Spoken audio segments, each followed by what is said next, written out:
C'est ce qu'on appelle la burqa, et la burqa est interdite en France. Mais ça, c'est un voile intégral. Est-ce que pour vous, c'est... J'en vois aussi. Hallucinant, cette description. C'est l'assimilation, Nicolas. Parle de l'assimilation. Non, l'assimilation est morte il y a 30 ans. Pour la majorité, 2/3 des interrogés, la laïcité est acceptée et la loi de la République placée au-dessus de la loi religieuse. Très inquiétant, 43% des Français s'inquiètent de la place grandissante de l'islam dans notre pays. Tous les musulmans ne sont pas des terroristes en puissance. Et quand je vois ces dernières semaines les unes de l'Express, Le Point, Marianne, Valeurs Actuelles, cet islam sans gêne, la peur de l'islam, les convertis d'Allah, pourquoi l'islam fait peur, on en a une toutes les semaines. Le Parisien qui nous a... Horizon d'Islam, un programme qui vous est présenté par la MTA Internationale. Chers téléspectateurs, téléspectatrices du monde francophone, assalamu alaikum wa rahmatullahi wa barakatuhu. Nous vous souhaitons la bienvenue pour cette toute nouvelle saison d'Horizon d'Islam qui, comme vous le savez, est en direct. Dès aujourd'hui, vous avez la possibilité de nous appeler à n'importe quel moment de l'émission au numéro qui s'affiche en bas de votre écran et nous vous ferons une joie de vous répondre à l'aide de nos intervenants aujourd'hui et ici présents. Nous avons en effet des invités de marque aujourd'hui qui vont nous accompagner tout le long de ce direct. Et dans le panel, aujourd'hui, je suis accompagné de deux personnes très importantes de notre communauté, la communauté musulmane Ahmadiyya. Nous avons avec nous Ataoul Qayyum Jomoun Saheb. Assalamu alaikum. Vous êtes membre du bureau francophone et également directeur de la revue des religions en français. Et nous avons également le très cher Omar Ahmed Saheb. Assalamu alaikum. Et qui est responsable de la prédication de la communauté musulmane Ahmadiyya de France. Messieurs, nous vous souhaitons la bienvenue pour ce tout nouveau direct et nous vous remercions évidemment d'avoir répondu présent à l'invitation. Également, sur Skype, nous avons le Molana Assed Moujib Saheb de Belgique qui nous suit en direct sur Skype. Et assalamu alaikum wa rahmatullahi wa barakatuhu.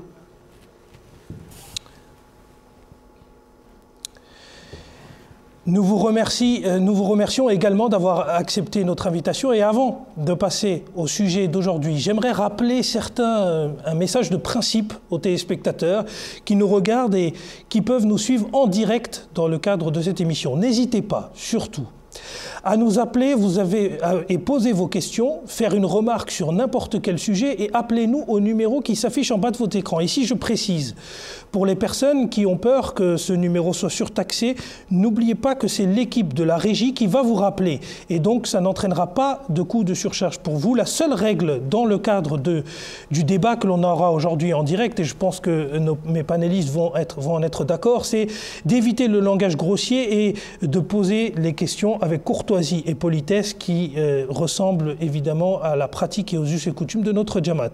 Également, n'oubliez pas de nous suivre sur les réseaux sociaux, notre compte YouTube, Horizon d'Islam, ou encore sur MTA en français, sur Twitter ou sur Facebook. Et pour ceux qui ne peuvent pas nous suivre ou nous appeler directement, pour quelque raison que ce soit, vous avez l'accès à un email, vous avez accès à Internet, écrivez-nous sur horizon@mta.tv. Ces éléments de principe étant rappelés, nous allons maintenant entamer le sujet d'actualité aujourd'hui qui portera principalement sur le voile islamique et on va commencer ce sujet très important avec vous deux qui êtes en plateau. Alors, il y a plusieurs écoles sur le voile islamique. Il y a certains qui disent que c'est une obligation, d'autres qui disent que ce n'est pas une obligation.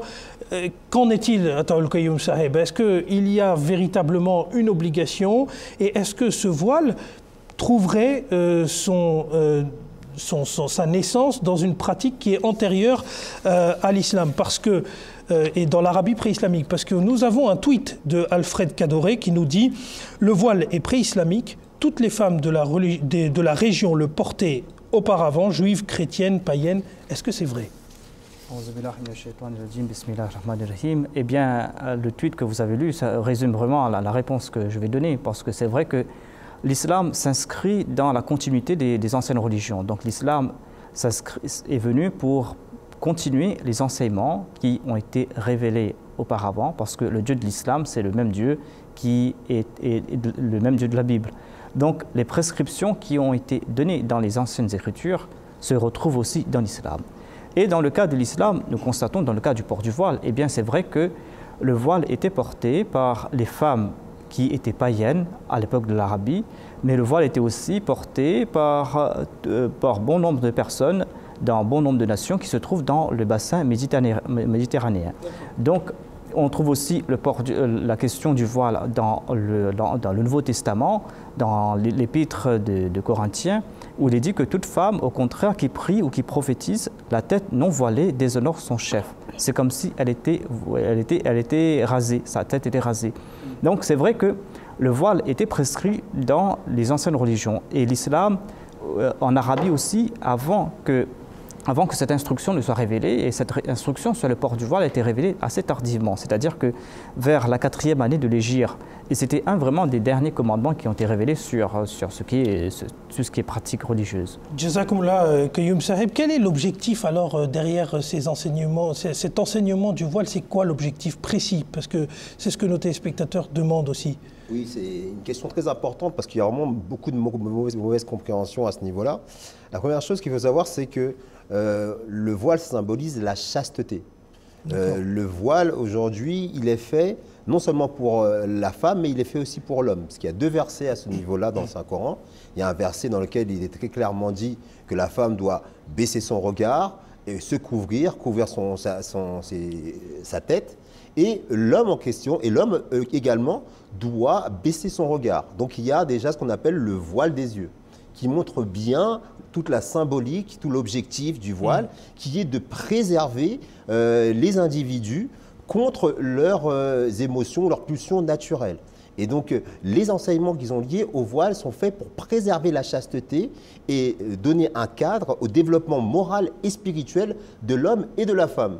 Mais comme on se focalise sur le bout de tissu, finalement, on croit que le voile n'est qu'un enseignement qui a trait à la femme en islam, alors que les deux sont concernés. Alors, peut-être une question à Assed Moujib Saheb qui est avec nous depuis la Belgique. Alors, on se pose toujours la question de l'étendue de cette obligation, parce que est-ce qu'il y a certaines personnes qui se cachent totalement le visage? Donc, je vais peut-être vous poser la question à vous, parce qu'on a une difficulté technique avec... Quelle est la portée de l'enseignement en 1 minute? Le Coran parle de khimar, c'est le terme qui a été utilisé dans le Saint-Coran pour le voile. C'est-à-dire les femmes de l'Arabie portaient un voile sur la tête. Et le Saint-Coran déclare que voilà, les femmes musulmanes doivent tirer ce voile et couvrir aussi la poitrine. Se couvrir la poitrine. Donc cela concerne les cheveux, la tête, la poitrine. Et le Saint-Coran parle aussi de djilbab, c'est-à-dire que c'est un vêtement avec lequel on se couvre le corps. Donc, ce qu'on peut en déduire de ces versets du Saint-Coran, c'est de se couvrir la tête, de se couvrir la poitrine, de se couvrir le corps, c'est-à-dire de ne pas dévoiler, comme dit le Saint-Coran, de ne pas dévoiler sa beauté naturelle. C'est-à-dire la beauté naturelle d'une femme, c'est sa silhouette. Jazakumullah. Alors justement, pour avoir un peu plus le ressentiment de personnes qui sont dans la rue, nous sommes allés dans les rues de Paris et nous avons interviewé certaines personnes concernant le voile, de ce qu'ils en pensent. Et je ne vous cache pas que certaines réponses sont plutôt impressionnantes. Je ne sais pas du tout. Tu me penses mal, mais c'est sa religion, c'est tout. La voile islamique existait avant l'arrivée de Mohammed sallallahu alayhi wa sallam. La voile existait déjà. Ah, ça, je suis contre. Surtout en France, je suis contre. Sujet tabou. Oui. Non, il n'est pas tabou, justement. C'est que pour moi, le voile, on est un petit peu en France. Voilà. Et pays des libertés. Je rappelle qu'avant, les religieuses en France, etc., donc justement, c'est pas tabou, c'est qu'on a déjà eu. Et on s'est libéré du voile. Parce que si vous prenez les photos de 1900, etc., des paysans, vous voyez, les femmes, elles sont pas voilées. Elles ont un foulard, un fichu, vous appelez ça comme vous voulez. Mais, ou alors elles avaient un bonnet, elles avaient ci. Donc il y a eu en France. Et on a réussi à se libérer. Donc là, ce serait revenir en arrière et se reprendre une sacrée douche en arrière. Homme, femme, n'importe, on a le droit d'avoir son corps comme on veut. Toute personne a le droit de faire ce qu'il veut. J'aime pas l'équipage, j'aime pas les trucs, j'aime pas... Un curé, il se présente en habit, ça ne me dérange pas. On est dans un pays catholique, donc ça ne me dérange pas. On n'est pas dans un pays islamiste, ni dans un pays de religion, de confession juive ou de religion juive. Sauf que lorsque vous posez ce genre de questions dans un pays comme celui-ci, on peut arriver à comprendre qu'il y ait des gens qui n'adhèrent pas. Mais moi, c'est une question de liberté de chacun. Et sans plus. J'ai rien contre, les femmes sont libres de s'habiller comme elles le souhaitent. Après, il y a des restrictions qui ne portent pas que sur le voile, mais sur les signes religieux devant certains publics, dans certaines fonctions qui sont le service public. Oui, je considère que quel que soit le signe religieux, que ce soit une main de Fatima, une étoile de David, une croix ou un voile, n'a pas à être porté à l'école. Par exemple, dans mon pays, moi je suis iranien, c'est obligatoire. Je ne peux pas sortir sans. Et la femme elle fait ce qu'elle veut en fait. Si elle veut le mettre, elle le met en France, n'importe où. Après, moi dans ma famille, tout le monde doit le mettre, c'est obligatoire. Donc pour moi, c'est mieux qu'on le mette. Ce qui me dérange, c'est le voile intégral. Le reste, ça ne me dérange pas. C'est un pays laïque. Si je vais dans un pays islamique, je me lie aux coutumes du pays. C'est tout. Si je viens en France, pas de voile. Moi, j'aimerais qu'on m'explique pourquoi, voilà. Parce que moi, je suis né aux Minguettes, d'accord, les Minguettes dans les années 80, d'accord, les tours, les buildings.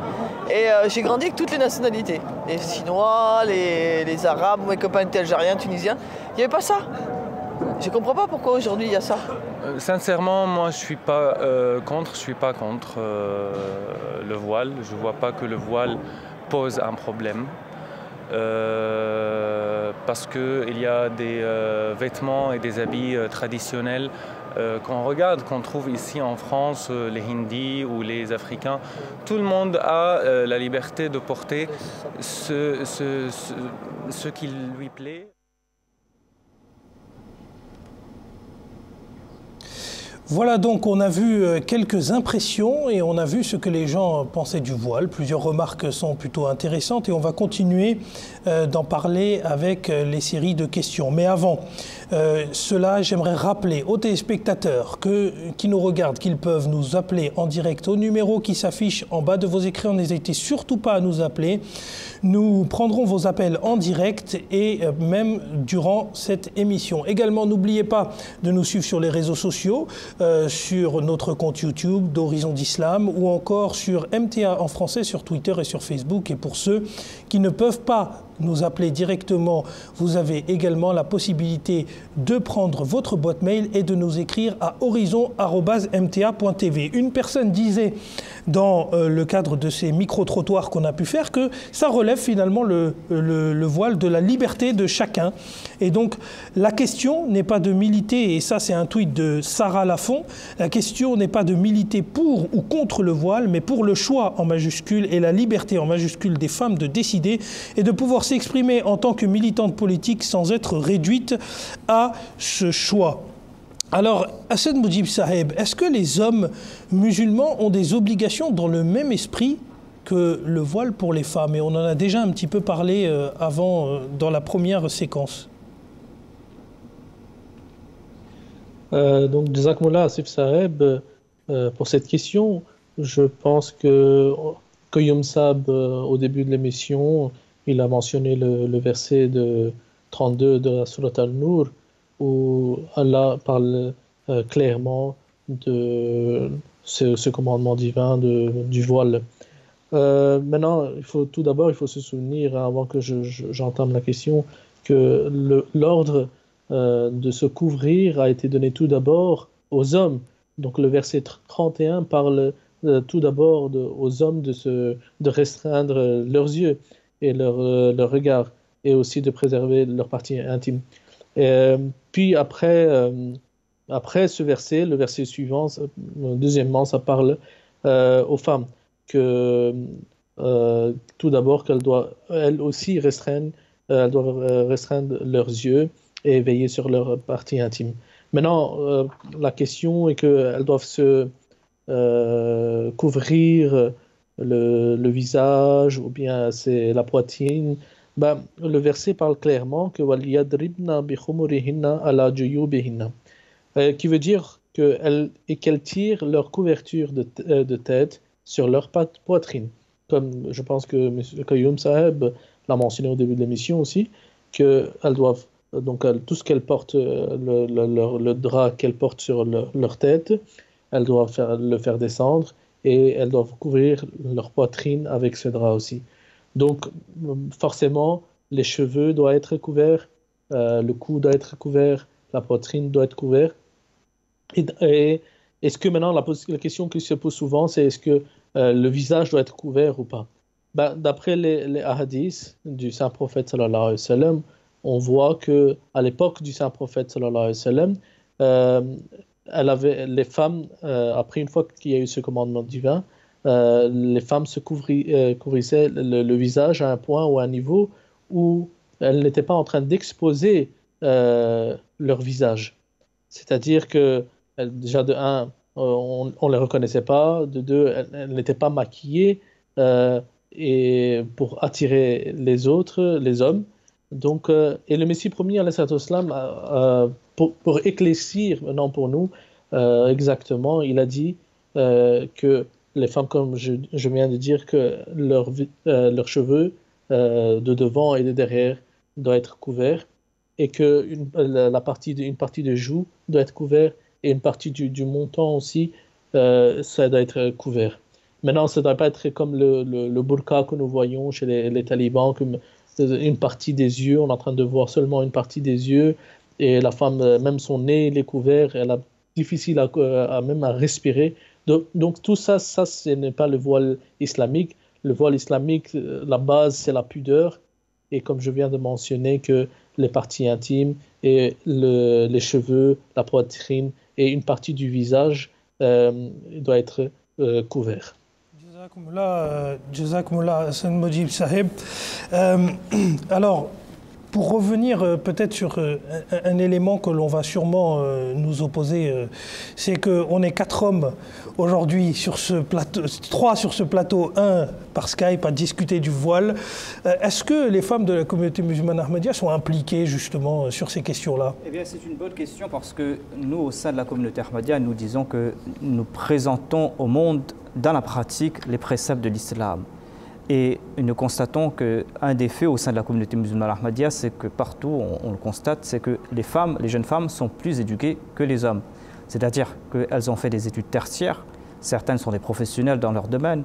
On peut en faire le constat ici à Londres, il y en a plein qui sont des médecins, qui travaillent dans des hôpitaux, qui sont des experts dans leur domaine, qui portent le voile, et le voile ne les empêche pas de s'exprimer, le voile ne les empêche pas de faire des programmes, le voile ne les empêche pas d'avoir une vie épanouie et sociale. Jazakumullah Qayyum Sahib, nous avons quelqu'un au téléphone, nous sommes en direct avec Hamza de Paris. Et Hamza de Paris, assalamu alaikum, vous pouvez nous poser votre question. Assalamu alaikum, donc merci déjà tout d'abord pour votre invitation et pour ce concept. J'aurais donc en réalité 2 questions à vous poser, Inch'Allah, en commençant par la première. Donc j'ai vu, donc c'est une chaîne MTA, donc c'est une chaîne MT Ahmadiyya, si je comprends bien. Et j'aurais voulu savoir en fait, comment se fait-il qu'on n'ait pas eu connaissance de la Jama'at Ahmadiyya jusqu'ici, étant donné qu'on entend plusieurs communautés comme les chiites et d'autres, en fait, on n'a pas eu connaissance de cette Jama'at-là jusqu'ici. Donc ça, c'est la première question. Et la deuxième question, c'est de savoir où est-il indiqué le retour de Isa alayhi salam et l'apparition du Mahdi dans le Saint-Coran. Y a-t-il des versets? Omar Sahib, alors comment ça se fait qu'on ne connaisse pas la Jamaat Ahmadiyya? Tout d'abord, merci de prendre le temps d'assister à l'émission et de poser votre question. Et en réalité, la communauté musulmane Ahmadiyya, elle est plus connue qu'on ne le pense, mais malheureusement, elle est connue sous un angle biaisé, tronqué. Parce qu'il y a de la désinformation, beaucoup de désinformation à notre sujet. On présente des enseignements que la communauté ne défend pas. Et c'est peut-être l'une des raisons qui fait que la communauté musulmane Ahmadiyya n'a pas, on va dire, pignon sur rue Bon, mais cela dit, ça ne veut pas dire que parce que certains n'ont pas entendu parler que la communauté n'est pas connue. Puisque la communauté musulmane Ahmadiyya compte plusieurs millions d'adhérents à travers le monde. C'est la communauté qui se propage le plus vite. D'après une encyclopédie chrétienne qu'on peut trouver facilement sur Internet, qui explique effectivement que parmi les communautés musulmanes, c'est la communauté la plus dynamique et qui se propage le plus rapidement. Mais souvent, il y a des sobriquets qu'on nous attribue et on présente l'Ahmadiyya comme une communauté qui n'est pas musulmane. Souvent, vous allez dans certaines mosquées, malheureusement, vous avez des livres qui sont écrits à notre sujet où on nous présente comme des personnes qui ont des croyances contraires aux principaux enseignements de l'islam, alors qu'en réalité, on croit aux 5 piliers de l'islam, on croit aux 6 piliers de la foi. On a une pratique dans les rites, tout du moins, qui est semblable en tout point avec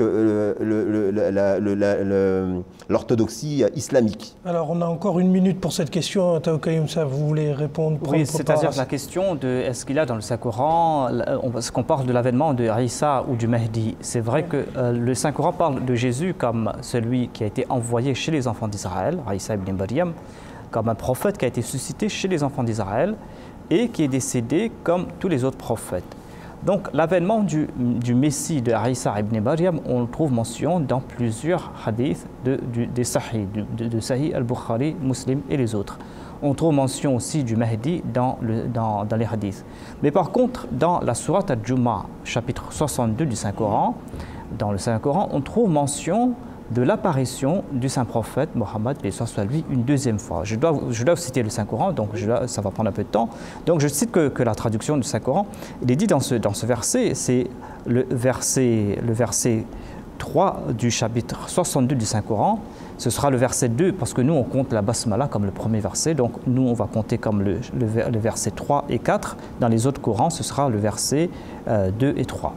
Donc, il est dit que c'est lui qui a suscité parmi les illettrés un messager qui est des leurs, qui leur récite ses signes, qui les purifie et leur enseigne le livre de la sagesse, bien qu'ils eussent été auparavant dans un égarement manifeste.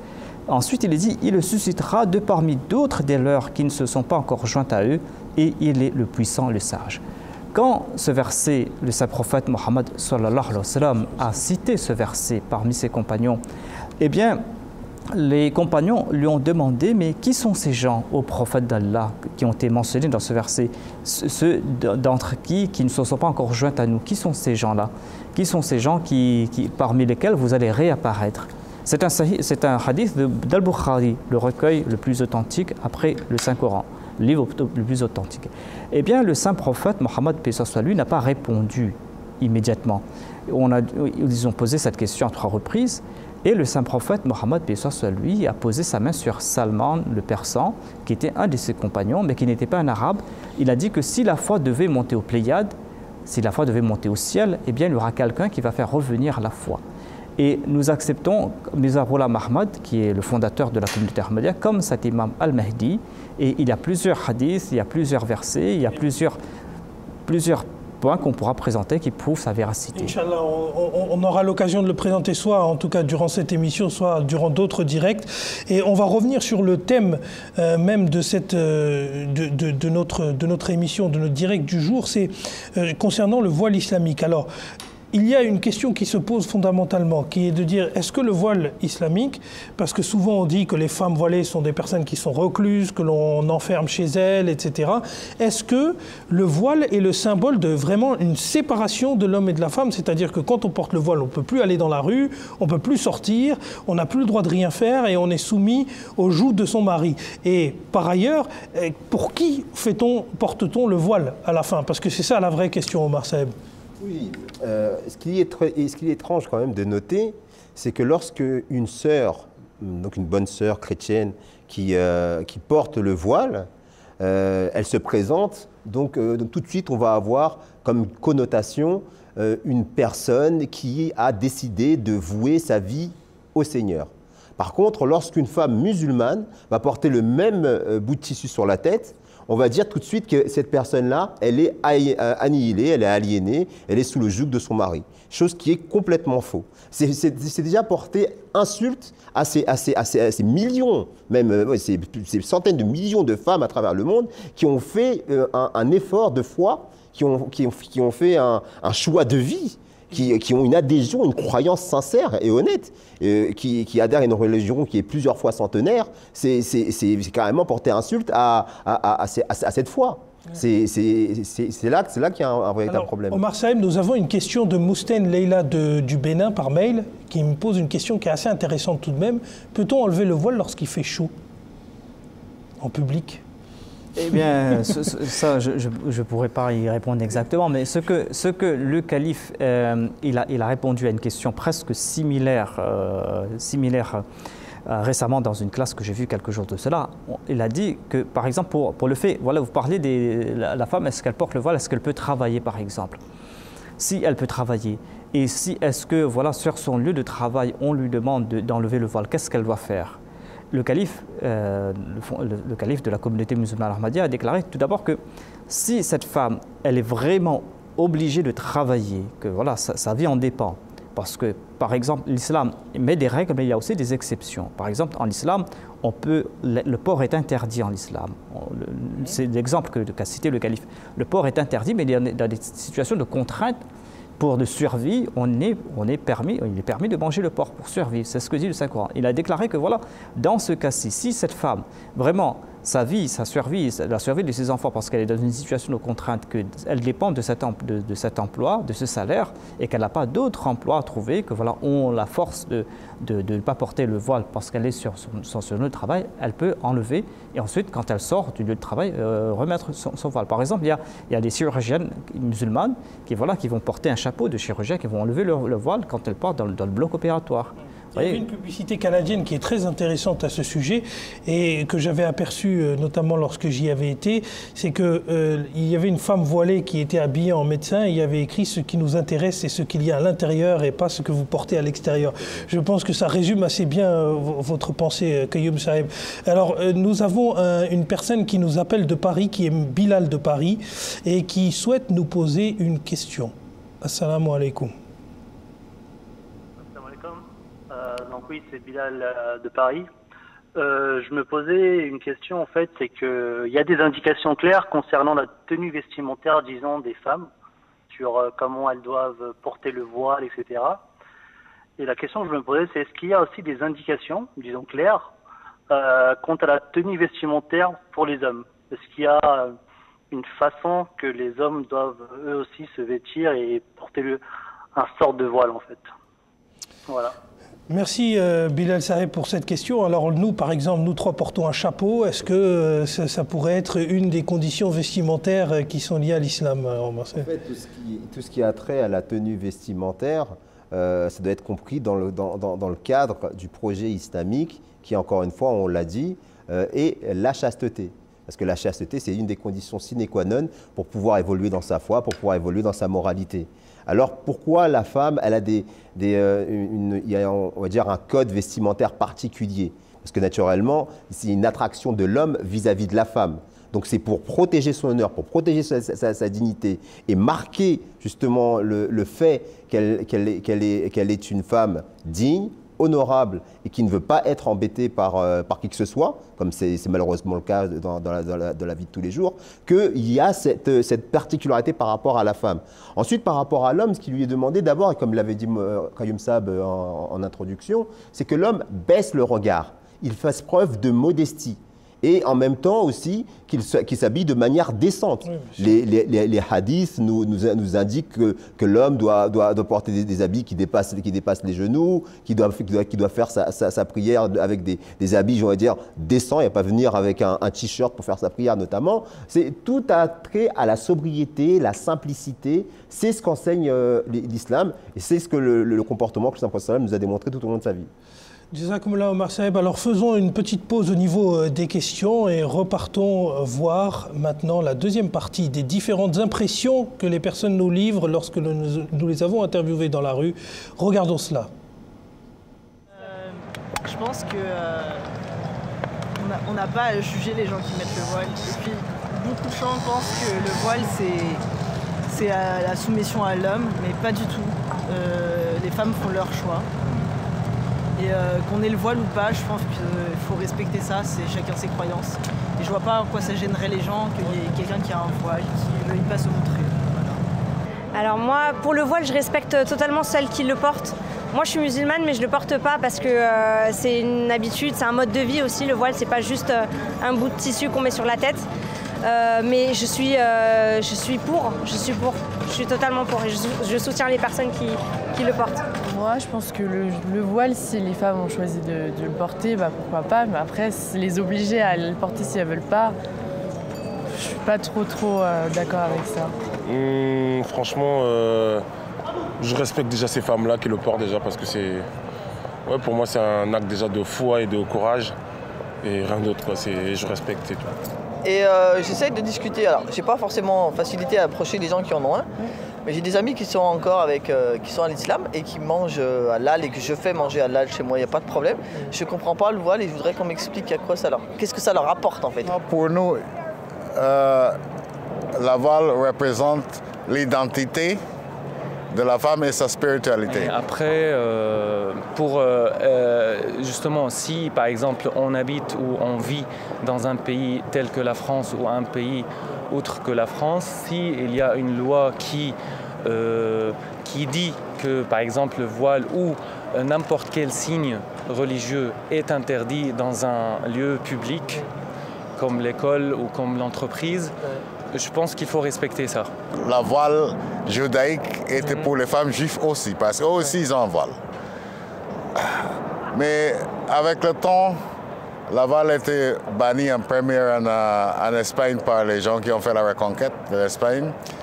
Et la voile a commencé à symboliser l'islam qui, dans la tête de beaucoup, c'est la religion et la culture ennemie. Alors le voile, pour moi, je vois ça comme un signe de respect que les femmes elles ont envers elles-mêmes et leurs maris pour celles qui sont mariées. Et c'est une manière en fait de valoriser la femme, étant donné que la femme, elle est vue de manière assez particulière. C'est plus facile pour une femme d'être jugée, bon selon moi, hein, qu'un homme, les actes d'une femme, j'ai l'impression que ça a plus d'impact que les actes d'un homme. Moi je suis pas du tout contre. Je pense que chacun fait comme il le veut, comme il l'entend. Après, il y a le féminisme qui rentre en jeu, mais par exemple, moi je suis féministe et je suis pas du tout contre le voile. Et je pense qu'à partir du moment où il y a un consentement du côté de la femme et que c'est elle qui le décide, il n'y a aucun souci avec ça. Ça, c'est une question de choix. Vous savez, en France, les sœurs et même les femmes étaient voilées quand elles rentraient dans les églises jusqu'à il y a peu de temps. Donc en fait, moi, ça ne me choque pas. Donc le voile, c'est pas une manière de se cacher, mais de se protéger, pas de protéger, non, mais de se couvrir, de se préserver plutôt. C'est ça le mot. Voilà donc d'autres impressions, un peu comme une continuité aux premières vidéos et qui sont tout aussi intéressants. On remarque qu'il y a des avis très différents et que les gens sont prêts à en parler assez ouvertement et sans aucun tabou, ce qui est quelque chose d'assez rassurant pour le débat. Alors un rappel aux téléspectateurs qui nous regardent aujourd'hui, ils peuvent nous appeler en direct au numéro qui s'affiche en bas. Attention, il n'est pas surtaxé puisque c'est la régie qui vous rappelle. N'hésitez surtout pas à nous appeler. Nous prendrons vos appels en direct et durant l'émission, comme vous avez pu le voir jusqu'à présent. Aussi, n'oubliez pas de nous suivre sur les réseaux sociaux, sur notre compte YouTube, Horizon d'Islam, ou encore sur MTA en français, sur Twitter ou sur Facebook, où vous pouvez également nous poser vos questions. Pour tous ceux qui ne peuvent pas nous appeler en direct, n'oubliez pas, et certains l'utilisent déjà très bien, c'est l'adresse email horizon@mta.tv. Venons-en à notre question, à notre thème. Et le thème, il y a une problématique qui est assez importante. Alors, il y a la dame des micro-trottoirs qu'on vient de faire qui demande qu'est-ce que ça leur apporte aux femmes de se voiler. Peut-être que la question mériterait d'être posée directement à une femme qui est directement concernée pour celle-ci.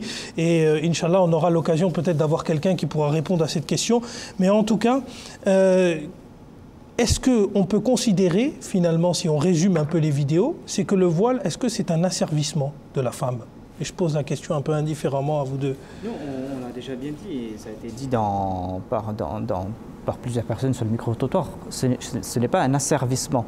Le principe ici, ce n'est pas ni asservissement, ce n'est pas non plus une question d'identité culturelle non plus. C'est une question d'un principe religieux que l'on peut appliquer si l'on souhaite l'appliquer. On n'est pas contraint à l'appliquer.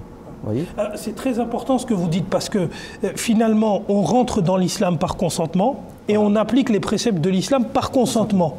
Et donc à partir du moment où il y a un consentement à la fois dans l'entrée dans l'islam et dans l'application des préceptes, on ne peut pas considérer qu'il y ait une quelconque contrainte dans ça. Et ça c'est un problème que l'on rencontre beaucoup dans ces pays qui sont en voie de sécularisation, c'est-à-dire où le fait religieux est en train d'être de plus en plus éloigné. Les gens ont tendance à regarder vers l'athéisme et on a un problème à comprendre qu'en fait adhérer à une religion, c'est un acte qui donne du sens à sa vie et donc c'est évidemment par consentement, Omar Saeb. Oui, parce qu'en fait c'est comme s'il y avait un traumatisme lié à l'histoire. Je pense qu'aujourd'hui en Occident on regarde trop les autres religions à travers le prisme de l'histoire occidentale vis-à-vis de la religion et la religion chrétienne en particulier. Et certes, il y a eu des traumatismes importants qui ont fait que c'est le résultat d'une lutte qui a fait qu'on a rejeté en bloc à un moment donné la religion.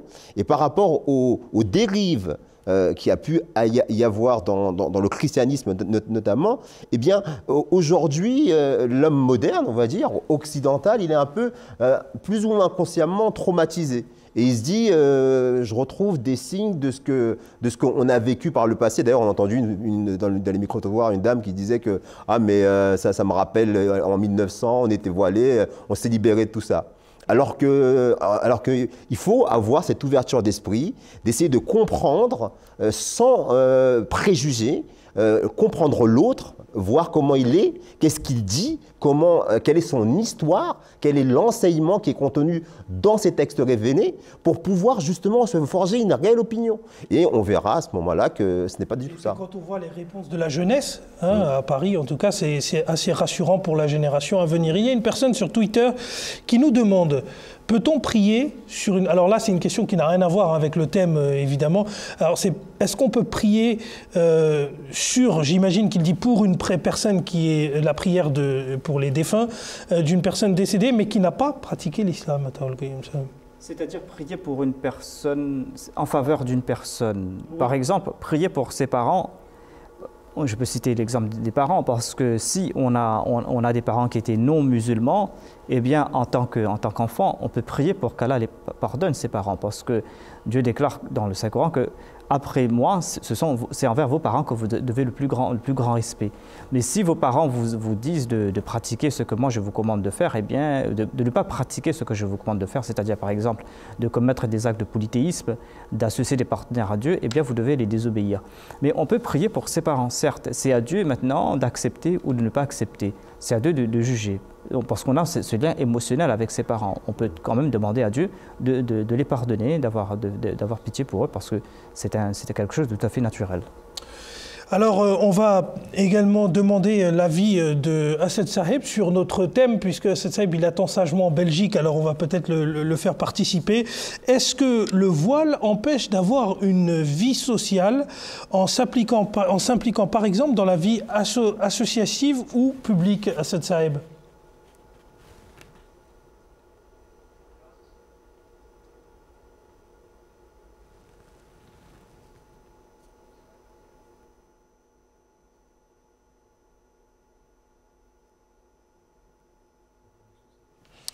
Alors, on a un petit problème technique, on ne peut pas entendre Assed Saheb, on le reprendra tout à l'heure. Alors, pour revenir à une autre question qui portait sur notre thème, on a un tweet de Thomas Guénolé qui dit que « Étrange que les gens confondent militer pour le droit des femmes à s'habiller comme elles le veulent et militer pour le port du voile. Ce sont deux enjeux différents. Étant féministe, je milite pour que toute femme s'habille comme elle le veut et je désapprouve le port du voile. » Alors Omar Saeb, peut-on porter le voile et militer en même temps pour le droit des femmes? Parce que la dame là, elle a tout dit. Parce que je dirais même aujourd'hui que le voile est un enjeu majeur pour défendre les droits de la femme.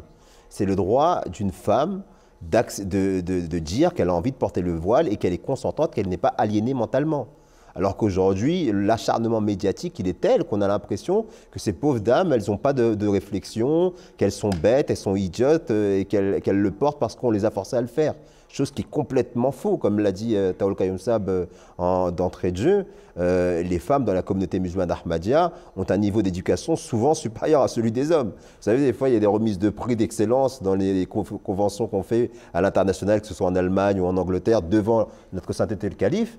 Et la remise des prix d'excellence chez les femmes, elle dure 3 fois plus longtemps que la remise d'excellence chez les hommes. Alors ces personnes qui ont un niveau d'éducation aussi élevé, est-ce qu'elles sont aliénées mentalement? Non, c'est un enjeu majeur, je dirais, des féministes, indépendamment de leur religion, que de venir et de soutenir justement ces femmes qui travaillent et qui éduquent leurs enfants, qui sont exemplaires et qui justement aujourd'hui ont droit à la dignité et qu'on doit dire sur la place publique. Effectivement, ce sont des femmes qui ont un cerveau, qui ont un cœur, qui ont choisi de le faire et il est interdit aujourd'hui de les discriminer à cause de leur port du voile. Là, on va passer à la francophonie d'outre-mer puisqu'il y a Rabion qui nous appelle de Mayotte. Assalamu alaikum.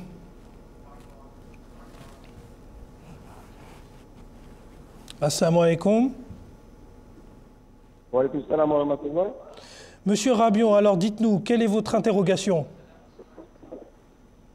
Ma question, je suis musulman Ahmadi de Mayotte. Et ma question, si je me marie avec une femme chrétienne, comment je vais célébrer le mariage? Alors, si M. Rabion, qui est un musulman Ahmadi de Mayotte, dit-il, s'il devait se marier avec une femme chrétienne, comment il doit célébrer le mariage? Eh bien, l'islam, c'est vrai que le Saint-Coran permet le fait de se marier avec des gens du livre. Ce n'est pas interdit d'après ce que nous dit le Saint-Coran. Les rites du mariage, il faut aussi comprendre pourquoi est-ce qu'on se marie. Donc, il faut aller en amont. On se marie pour mener une vie chaste et pour avoir des enfants qui vont aussi mener une vie chaste. Donc, se marier avec une chrétienne, c'est vrai, c'est permis en islam, mais il faut aussi que cette dame soit chaste. Donc, il faut aussi que cette dame, on puisse mener une vie en commune qui puisse nous apporter cet épanouissement spirituel et moral. Donc les rites au sein, ce sera comme les rites qui sont au sein de l'islam, c'est-à-dire de faire le nikah, et le nikah c'est-à-dire de proclamer que voilà, ces deux personnes vont s'unir. Donc la mariée sera représentée par une personne et puis le mari devra payer une dot, comme cela se fait dans le cas de tous les mariages au sein de l'islam. Alors, on va peut-être passer sur Skype, on va essayer de reprendre la connexion avec la Belgique. Est-ce que donc le voile empêche d'avoir une vie sociale en s'impliquant par exemple dans la vie associative ou la vie publique? Donc oui, depuis le début de l'émission, on est en train de parler du voile, mais tout d'abord, il faut se rappeler que toute la responsabilité n'est pas sur les épaules de la femme. Hein. Donc le Saint-Coran explique clairement que le premier commandement, c'est pour les hommes qu'ils doivent restreindre leurs yeux. Et puis, je voudrais ici citer un hadith de Bukhari qui dit que « Iza lam tastahyi fasna ma shi'ta » qui veut dire que lorsqu'il n'y a plus de pudeur, alors il n'y a plus de limites et tu fais ce que tu veux. Donc, une fois que la femme et l'homme aussi, bien sûr, hein, ils ont la pudeur dans les yeux et dans les cerveaux, ils peuvent faire tout ce qu'ils veulent, il n'y a aucune limite, il n'y a aucune barrière pour une femme ou aussi pour un homme. Si une femme, elle veut devenir médecin, elle veut devenir docteur, elle veut devenir professeur, elle peut être active dans sa vie sociale. Et on voit très bien dans la communauté musulmane Ahmadiyya que les femmes sont actives socialement, elles travaillent dans les banques, elles travaillent partout, et tout en ayant leur voile. Donc leur voile n'empêche pas d'avoir une vie qui est active socialement. C'est juste un code de vêtements pour les femmes, parce que naturellement, elles attirent l'homme, et tout l'islam, pour empêcher qu'il y a des mauvais yeux et des mauvais regards qui vont vers ces femmes-là, l'islam a mis un code pour les vêtements. Sinon, rester active au niveau de la vie sociale, elle a tout à fait le droit. Jazakumullah Asad Saheb pour cette réponse qui nous apporte pas mal d'éclaircissements. Alors on a quelqu'un au téléphone, on a Mahmoud Bounou du Bénin. Assalamu alaikum wa rahmatullahi wa barakatuh. Wa alaikum salam wa rahmatullahi wa barakatuh. Alors je vous en prie Mahmoud Bounou Saheb, posez votre question. Ok. Alors je voulais savoir quelle est la position de l'islam à propos de la politique migratoire qu'on voit ce jour-ci se passe en Europe. Des gens qui risquent leur vie, qui traversent la Méditerranée, qui perdent leur vie en cours de route, et puis d'autres qui arrivent là-bas qui sont traités d'une façon bizarre. Alors, quelle est la position de l'islam vis-à-vis de cette situation qui se trouve là-bas? Merci beaucoup. Omar Saeb, on pense que c'est une question qui serait parfaite pour vous. Parce que je viens de France, c'est pour ça. Ouais. Allez-y, vous avez la colle. C'est une question importante. Et l'islam, effectivement, a son mot à dire là-dessus. Parce que cette question, elle est liée à un état d'injustice.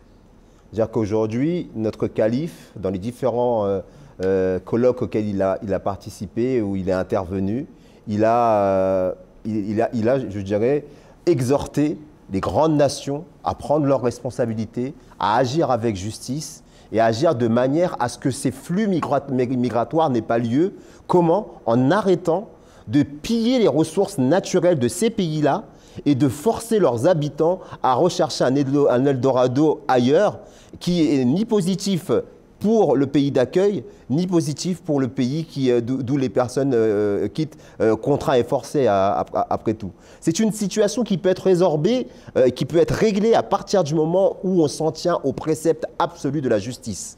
Et le calife, Abdallah Ben Nasser al-Aziz, a à plusieurs reprises, Coran à l'appui, demandé, exhorté justement les grandes nations à revenir à ce principe qui est plus que nécessaire aujourd'hui, qui pourrait régler pas mal de problèmes. Alors, c'est très important ce que Omar Saeb vient de dire, parce que souvent les gens disent « mais les principes que vous prenez sont très bien, mais ce sont des grands principes ». Mais en revanche, quand on regarde un peu le discours du 5e calife Abdallah Ben Nasser, notamment devant le Capitole, celui que vous mentionnez, sur la justice absolue, ça permet réellement d'enrayer la crise migratoire, si on peut parler de crise migratoire. Parce que le Coran ne reconnaît pas la question de frontières, il reconnaît simplement le fait d'avoir créé des tribus pour qu'on se reconnaisse entre nous. Donc, il y a vraiment une question très importante sur la question migratoire et je suis très heureux que vous ayez pu la toucher. On ne peut pas en parler un peu plus en avant parce que nous avons un deuxième appel de Ibtissem de Paris. Je vous en prie, Ibtissem de Paris, posez votre question. Salam alaikum. Donc ma question c'est à partir de quel âge on doit jeûner le mois du Ramadan? Pour jeûner pour le Ramadan, c'est quand on atteint la majorité. Et la majorité, ça diffère pour chaque personne. Donc, c'est-à-dire la majorité physique. On peut encourager un enfant à commencer à jeûner, donc quand elle a 7 ans, 8 ans, c'est-à-dire faire des jeûnes qui ne sont pas complets, donc pour habituer l'enfant. C'est-à-dire faire pour une demi-journée, mais pas forcer l'enfant, un enfant qui est en croissance, un enfant qui, par exemple, qui fait des études ou un enfant qui est en salle d'examen, qui est en classe d'examen, de forcer l'enfant à jeûner tous les jours, pendant les 30 jours du Ramadan. Parce que ces temps-ci, le Ramadan est très long ici en Europe, ça dure 12 heures, même pas 12 heures, 18 heures environ. Donc, c'est-à-dire d'encourager l'enfant à faire des jeûnes pendant une demi-journée et ensuite, pour que l'habituer, ensuite, quand un enfant atteint l'âge de la majorité, 18 ans ou même 17 ans, si elle peut le faire, de commencer à jeûner. Si en quelques secondes, Omar Saeb aussi, vous pouviez parler à ces femmes enceintes qui décident de faire tout d'un coup le jeûne, est-ce que c'est une bonne chose? Là, on est toujours dans le même esprit de la réponse de Ataoul Karim Saab, savoir que le Saint-Coran est un livre et l'islam est une religion pratique qui vise d'abord à préserver l'intégrité physique de l'individu. Et là, pour le coup, en l'occurrence, l'intégrité physique, pardon, je vais y arriver, de deux individus. Parce que la croissance de l'enfant, c'est presque, on va dire, criminel de faire une chose pareille. Parce qu'il est important de penser à cet enfant qui a besoin justement de nourriture et d'éléments, que la pratique du jeûne va contre justement les intérêts de cet enfant et de cette maman d'ailleurs. Jazakumullah pour ces réponses. Alors on a 2 articles aujourd'hui dans le cadre de notre actualité, puisqu'il ne nous reste plus que quelques minutes avant la fin de cette émission, et on a une petite partie où on traite justement des différents sujets d'actualité, et on a deux articles qui s'intéressent exactement au même sujet, sauf que l'un concerne la France, dans le Val d'Oise, département du 95. Une femme voilée expulsée du marché de Noël, l'avocate évoque une humiliation publique, et ça c'est publié dans la Gazette. Et nous avons également TVA Nouvelles, qui est un quotidien du québécois, donc on passe outre-Atlantique, où la laïcité pour éviter les dérapages plaide Legault, qui est le Premier ministre du Québec. Alors d'abord, avec Ataoul Kayoum Saeb, on va parler de cette femme voilée qui est expulsée du marché de Noël. Est-ce que c'est une bonne chose d'expulser Manu Militare, pas Manu Militare, mais en tout cas d'expulser une femme voilée? C'est un acte discriminatoire, c'est tout. Parce que le maire a évoqué le droit de la laïcité, c'est-à-dire, en tout cas, ce qu'il a fait, le maire, c'est-à-dire que le maire est venu, il a vu cette dame qui est sur son échoppe en train de vendre ses produits. La dame, tout d'abord, elle a eu le droit de le faire parce qu'elle a demandé à l'État la permission de le faire. Mais cette dame ne représente pas l'État.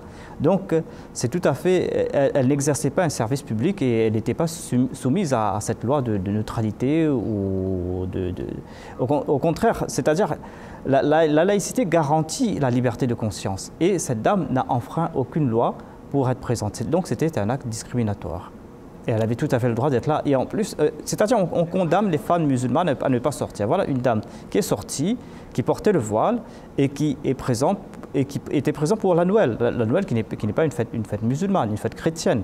Donc elle a montré son ouverture d'esprit et au lieu de l'accepter, au lieu de la louer, on est en train maintenant de l'expulser, de l'humilier, comme l'a dit son avocat. Donc c'est pas bien. Mais c'est vrai qu'il y a une frénésie particulière sur le voile en France particulièrement ces dernières années, mais cette frénésie elle a tendance à partir un peu outre-Atlantique aussi, et ça on va le voir avec vous Omar Saeb, parce que Philippe Legault qui est le nouveau Premier ministre du Québec, déjà lui il n'est pas très en faveur du voile, mais en plus de ça, parce que aujourd'hui celui qui est en faveur du voile, on a l'impression que c'est champion du monde, hein, c'est tellement, c'est quasiment inexistant dans le monde francophone, sauf en Afrique où ils ont une conception du vivre ensemble qui est complètement autre, mais en tout cas dans le monde occidental, Philippe Legault qui dit, qui nomme une ministre de la condition féminine, qui dit que pour moi le voile c'est la soumission de la femme, lorsque notamment toute une religion le prône. Qu'est-ce que vous en pensez, Omar Saeb? On voit bien que c'est très subjectif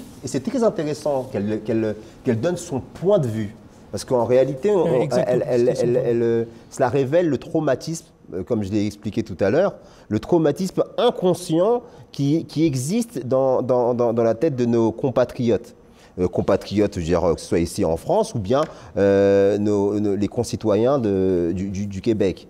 Ce traumatisme qui, moi, je pense, tire son origine de la compréhension du voile par la Bible. Parce que, comme on l'a dit, le voile n'est pas exclusivement lié à l'islam. Mais je citais justement d'où ce traumatisme peut venir. Donc, j'explique, je cite, « Saint Paul enseigne, car l'homme ne doit pas se couvrir la tête, puisqu'il est à l'image et la gloire de Dieu, mais la femme est la gloire de l'homme. Car l'homme n'est pas de la femme, mais de l'homme. L'homme n'a pas été créé non plus pour la femme, mais la femme pour l'homme. C'est pourquoi la femme doit avoir le pouvoir sur sa tête à cause des anges. » Donc là, c'est cité dans Corinthiens 11, 7 à 10. Et donc, selon saint Paul, le voile est un signe de l'autorité de l'homme sur elle. Il est donc possible, en fait, quand on lit ces paroles, que les déclarations de saint Paul aient conduit beaucoup en Occident à considérer le voile comme un symbole d'infériorité, de soumission et de dégradation. Alors qu'en islam, c'est le symbole de la modestie et ça sert comme moyen pour protéger l'intégrité même physique de la femme.